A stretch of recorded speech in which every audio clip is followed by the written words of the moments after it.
Boom. All right, ladies and gentlemen, today we're going to be revolutionizing the road, cutting costs, and laying down some success. Let's get this show started. Here we go.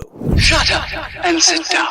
Look, a business can give you everything you want in life: prestige, wealth, freedom. It can also take everything away from you. This show is for those who are willing to take that risk. These are the real life stories of entrepreneurs. But before we start, I have one small favor to ask. Please leave a comment. It can be advice, critiques, tips, feedback, or share this with someone because your engagement is the most valuable and most powerful form of social currency. So thank you, and welcome to another episode of Business Bros. All right, Business Bros. Today we're diving in the world of smart construction with a true innovator who's changing the game, from battling project delays and inefficiencies on the ground to pioneering advanced solutions in the boardroom. He's transformed his decade of industry experience into a revolutionary tool. This visionary didn't just identify the problems, he created the solutions, revolutionizing the asphalt industry with his cutting-edge software. So get ready to be inspired by the co-founder and CEO of Pavewise, Mr. Bryce Wuori.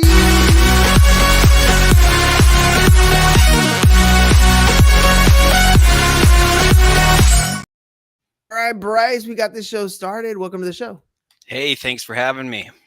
Let's do this thing, man. First question I ask all my guests, it's the same one. It's the plug right off the bat, man. If there's everybody who comes on the show is here to promote what they do, to talk about their product or service. What is that for you? What do you do?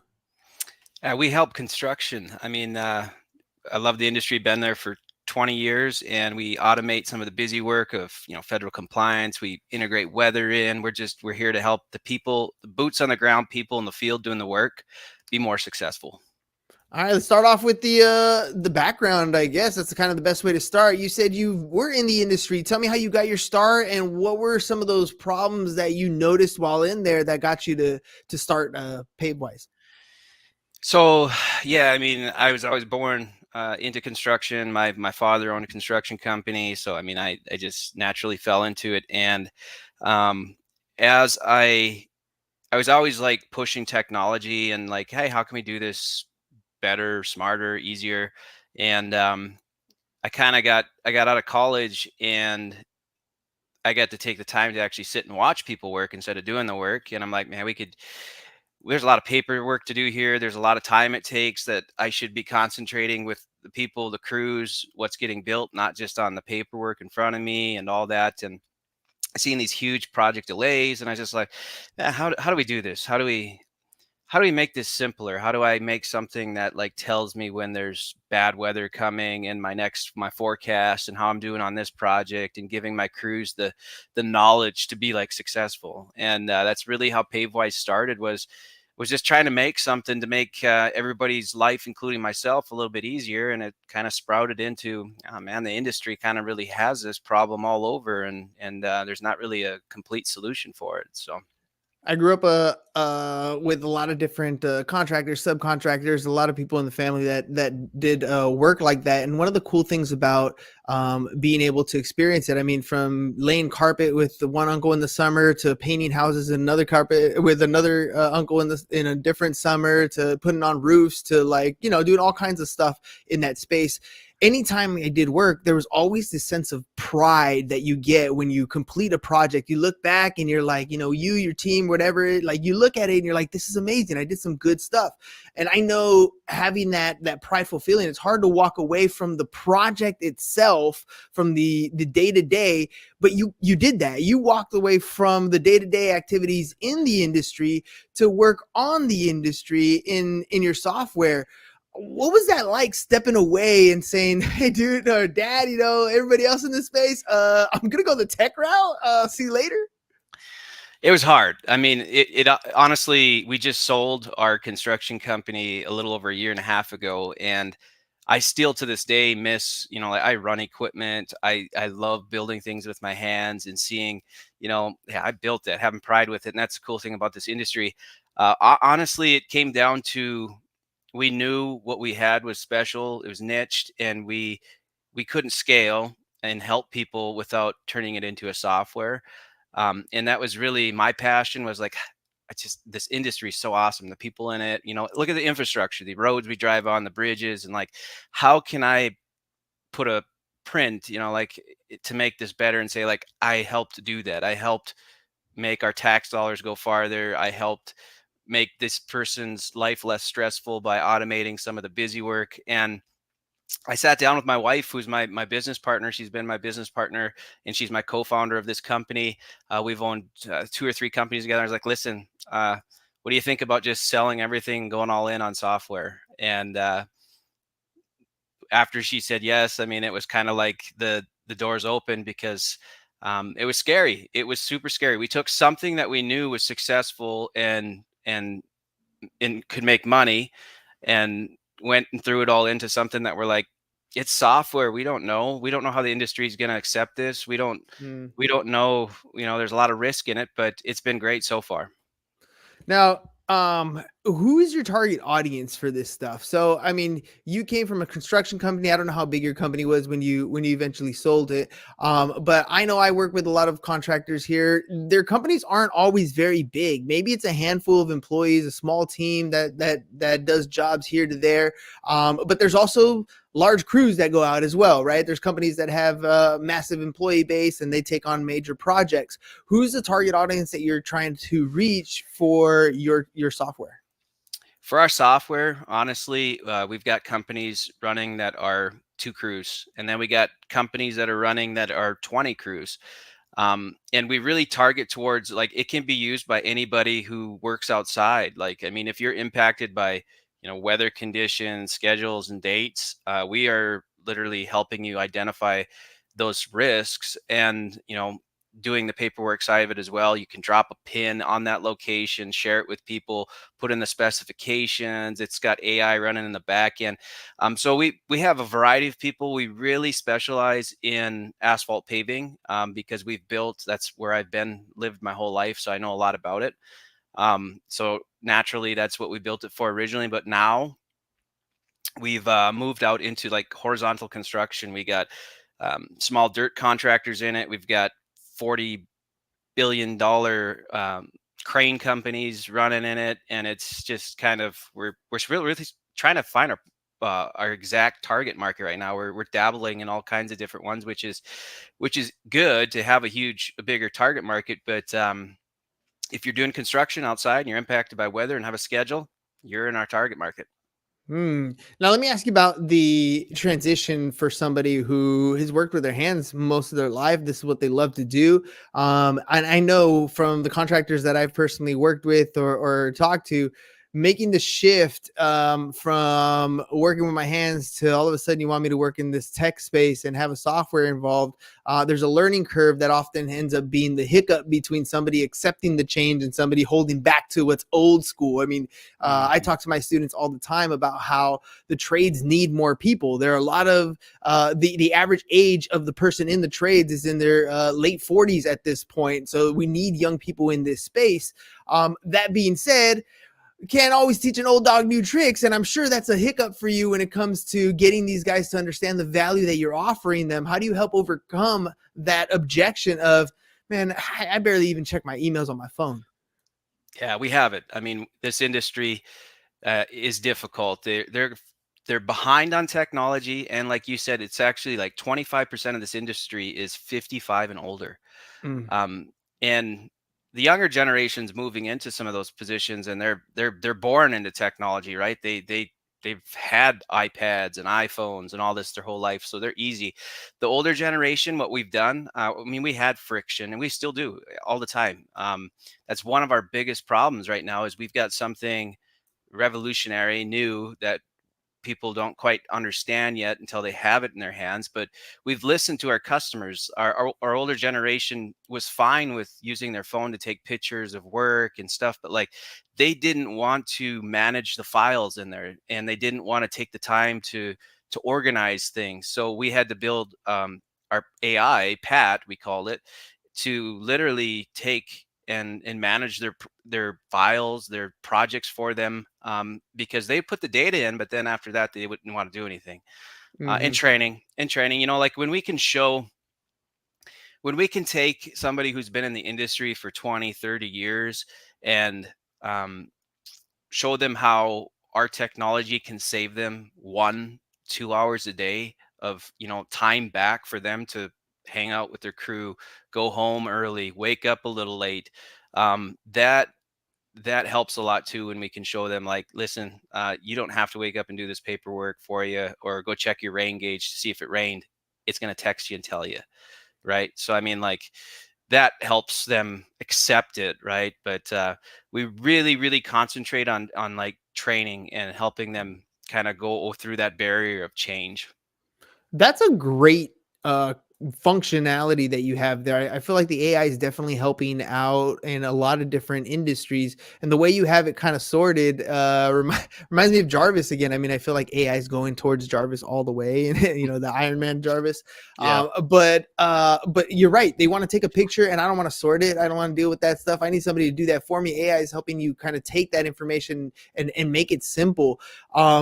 Is that the core functionality, like your main hook in this offer? Because I feel like your software probably has a lot of different things that it can help a construction company get into, but how do you set that Trojan horse? How do you hook them with that one core functionality that you feel is what's going to attract them in? And once you got them in, then it's a matter of, let me educate you on this, let me educate you on this that we can do as well. What's that core function you feel like construction companies are like, all right, just for that, I'm going in? There isn't a single one. We do have lots of features. It depends on what they're struggling with. If they're short on people, and they're people like that guy's got multiple jobs, or that lady is doing all this stuff, and we can help, you know, with that time management, that's great for them. It's a time management tool. Other individuals use it as a compliance tool. We're one of the only companies right now putting up like certified, we call it ground truth. It's actually a feature that we can turn on in our software. It's a certified government weather station that we put up on site that tracks the historical weather, the real-time data, wind speeds, temperatures, and we tie that to their contracts or specifications, and we can tell them, like, hey, you're going to be in compliance right now, all through automation, text messages, like even for like high wind speeds and temperature drops. Like, they get a notification prior to it happening so that they can plan for these impacts for rain. Like, we give them daily impacts for their specific project, right? So like, we're not trying to pull data from like a AccuWeather or anything. This is like 100% certified weather on site that they can see at any time. So that's one way that we're helping the horizontal, is automating that process. Right now, it's like, it's a rain gauge, a physical Mm-hmm. rain gauge. You go put up on site, and every time it rains, you got to drive out, you got to dump it, and like log it on a piece of paper, the date, the time, and stuff like that. And now it literally does it for you, our system. So that automation, giving back time, is huge for the horizontal. Our customers in the paving industry, with I've been in the industry for so long. I actually just got back from Detroit. I literally pulled into the yard about 45 minutes ago. I was out in Detroit working at the Detroit airport, and helping a contractor succeed with like rolling patterns and understanding density and things like that. So we've built in engines to help contractors, like if they're struggling with certain things, like we give kind of little tips and guidance on how the weather is going to impact their projects and what they can do to, like, pretty much recommendations to combat it with the conditions presented. That's super cool. I mean, your AI is letting them know what weather conditions are going to be, but I'm assuming because they're tracking their project, it's also letting them know exactly how the weather is going to affect where they are currently in the project. I Hmm. mean, that's super cool. That saves at least one person showing up to the job site, seeing where it's at, what are we at on the job, what can I mean, that's Yeah. already a lot of help saving time, and at the end of the day, saving money. Is there any other things that you feel like Pavewise has helped to improve communication? I mean, Oh, there's teams across doing different areas, different projects, vendors, all kinds of different things. I'm sure communications also help with, I don't know, timelines and budgets, right? absolutely. That's one of the biggest downfalls of construction is communication. And a lot of it is because of the lack of technology. And that's what we really pride ourselves on. If anybody gets any good use out of our software, it's using it as a communication tool, because it's a centralized platform. And what that means is it's when you create a project and you bring in data for it, if you're a part of that project, it's like Slack really with channels, but the channels are projects. So when you bring in create a new project and add a project manager, foreman, when you put in a new permit, when you put in a new set of plans, it's in that project. Everybody sees it. You're not searching through emails and things like that. Like we literally keep everything specific to those projects, which help with time, with document management, with even getting the data quicker and faster for everyone. Everybody's on the same page. There's like, it's a transparency thing. So if they're struggling in the field, they're not trying to hide it. You should not hide it anyways, but like that project manager, that lab manager, we can make adjustments to help instead of losing money and time, right? So it's a definitely a great communication tool, and we're finding the value in that alone. Taking pictures on the project, and the AI puts it in the right location and pins like where it was taken, the timestamp for like insurance purposes. Like, I didn't damage this piece of curb. I'm going to take a picture of it. It knows where I'm at. It puts it in the right project, the timestamp. So if you ever need to prove to that owner, that engineer, I didn't do this, like you have proof of it. You have documentation. So yeah, it's cool. I love it. It's like a dream building this thing because it's all the stuff that I struggled with.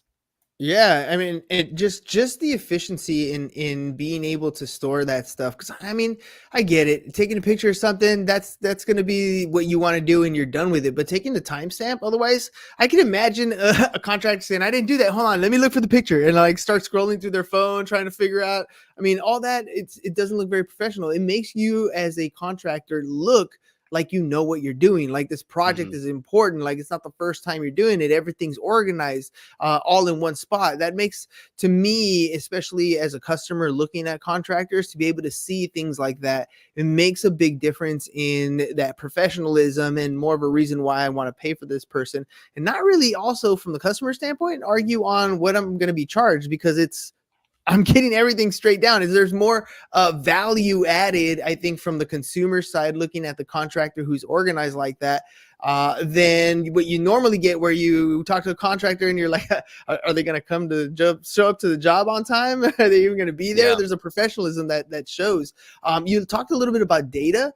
How do you ensure that the data that you're getting in is accurate, is reliable? I mean, the pictures is obvious, we can timestamp them, but some of the other things, how do we ensure that the AI is not accidentally placing it in another project that might be in a similar location or stuff like that? Yeah, so we test that model. We're constantly, testing on it and pushing lots of data through it. And quite honestly, we've created engines that were, if it's not confident, over 93% confident, it's going to just kick it into an uncategorized folder and let you know.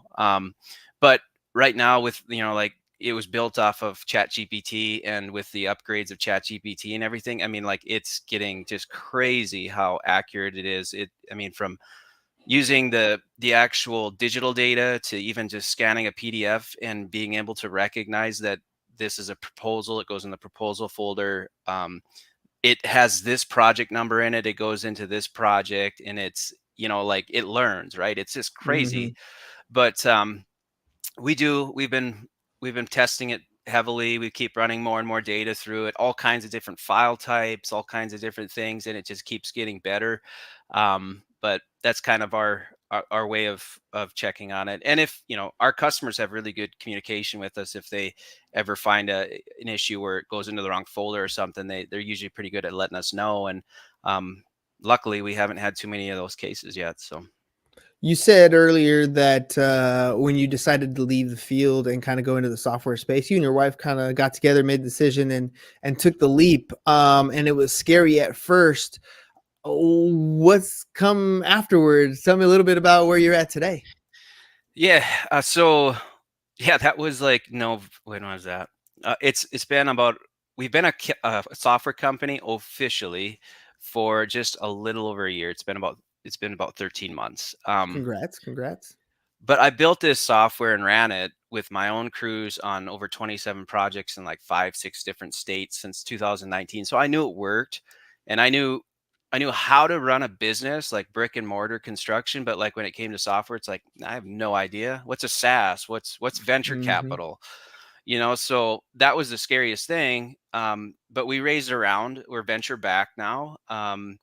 So we raised a round in October of 2023 with 5 venture capital company, and we've grew our team. We were only 3 at that time. We're up to, I think, 7 full time and 2 part time now, and we just keep growing. We're partnering with a lot of companies, so it's been fun. I don't want to say it's easy. I've been in 5 states this week, so I'm grinding away, but like it's different when you have such a passion for something and you can see people succeed with something that you built. It's like it fills your cup. It's gratifying. So we're gonna raise another round. We're gonna keep growing. We're throwing more technology integrations into this thing. We want to take this. There's a huge data gap out there in construction, especially. There's a lot of technologies, but the data that's being collected is just not being optimized or used like to build better roads and proactiveness. Like we're collecting all this data, but we're not using it correctly. And we're trying to use and collect that data and give the people in the field the data to work smarter, build a better product, longer lasting roads. And that's what excites me, and taking those hardware integrations into it, and just yeah, building something that improves our infrastructure and helps the people in the industry. So where do you see yourself here in the next couple years? So I'm always interested when I talk to a company or an owner that has gone the VC route, who's raised round 2, round 3, whatever it is that they're going to go for. And I'm always curious to know, what's the exit strategy? What is the gameplay? Where do you see yourself going so that your investors are happy, so that it's all on cue? Is there an exit? Is there a purchase? Is there a set like cash flow that you're looking for? What are those targets? That change, well, we have targets, right? And we know where we want to kind of be. We set, quarterly revenue goals, number of customers, and things like that. But like what what is the dollar number to where we feel like we're satisfied and can sell or whatever? That changes every day. Really, a lot of it depends on, some days it's like I'm having a great day, I'm never going to sell this company and I'm going to grow it to $1 billion, and the next day it's like, man, someone give me $10 million, I'm out today. Like, so like, Yeah. and a lot of it is there's a lot of improvements in the industry that could take place with software and integrations, and we're going to keep grinding on that. But even as we stand now, we can bolt onto a lot of softwares that exist, the Procores and HCS, and add a lot of value to them. We're going to have to make some of those decisions in the future, like who can we do that with, and how do we still stay, build things and stay successful as a company and make our investors happy.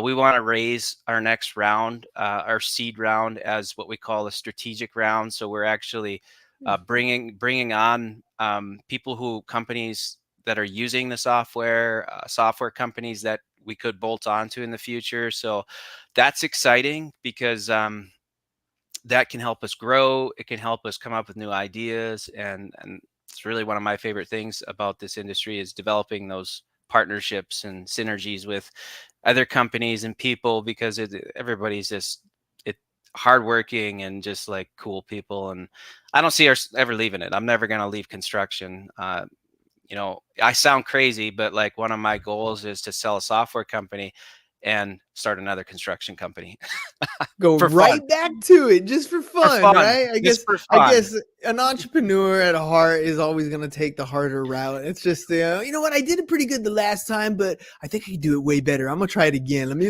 do Yeah. this one more time. Yeah. If people want to reach out, they want to find out more about Pavewise and all the different features that you have available, how it can help them with their construction business, how can they do that? We're really active on LinkedIn, but we also www.pavewisepro.com. We do free demos. We actually even do 30-day trials. You can get a account and run it and see how it works for you. And yeah, we're always willing to listen. And if anybody has any ideas, and that's the best thing you can do, is listen to the people, the customers, and what works and what doesn't. But yeah, we're always supporting the industry out on LinkedIn, Facebook, socials, and then our website there. You can check us out. Perfect. All right, ladies and gentlemen, pavewisepro.com. Scrolling across the bottom, pavewisepro.com. Bryce, thank you very much for coming on the show today. Ladies and gentlemen, if you are in the construction industry, it is difficult enough. Some of those jobs, the weather, the labor itself is tough. Why add on the extra stress of doing all the paperwork, documentation, even like just being compliant? There's a solution for you in the software space, and they made it as easy as possible. Make AI your friend. You never thought you'd say that in the construction business, but look at that. It's right there. Pavewisepro.com, pavewisepro.com. Bryce, thank you very much for being on the program today. Ladies and gentlemen, that's all we got for you guys today. Peace. And we're out. It's over. Go home. Is your business in need of marketing? Try starting a podcast, but not just any podcast. Podcast like a pro. We can show you how to take your business from being invisible to becoming a brand people trust. Go to www.businessbros.biz